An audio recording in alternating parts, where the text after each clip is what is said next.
ครับถูกออกหมายจับในข้อหาผู้ร้ายข้ามแดนจากการโจรกรรมข้อมูลของธนาคารพาณิชย์ حكمت محكمة أمريكية على الهاكر الجزائري حمزة بن دلاج بالإعدام بعد اتهامه بقرصنة مئات المواقع عبر أنحاء العالم،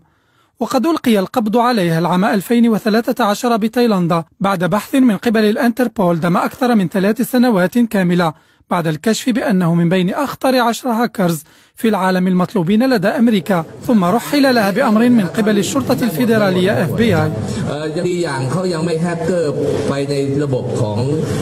ความมั่นคงนะครับความมั่นคงยังไม่มีเป็นเรื่องระบบธนาคารล้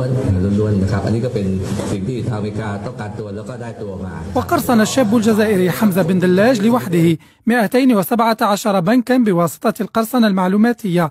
كما أخذ أكثر من 4 ملايير دولار منها ما يعادل ميزانيات دول فقيرة، ووزع أكثر من 280 مليون دولار على جمعيات خيرية وحدها بفلسطين، وساعد الكثير من الجمعيات في دول إفريقية، وسيطر على أكثر من 800 ألف موقع فرنسي وأغلقه بالكامل، وقرصن أيضا مواقع قنصليات أوروبية، ووزع تأشيرات بالمجان لشباب الجزائر للسفر إليها.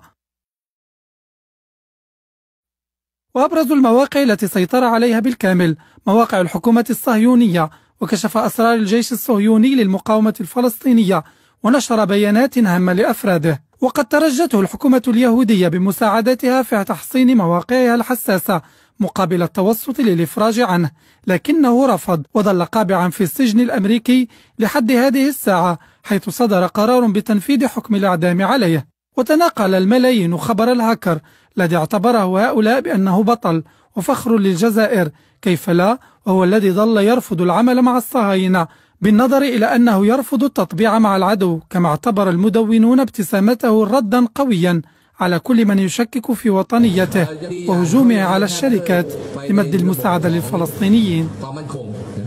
คงยังไม่มีเป็นเรื่องระบบธนาคารล้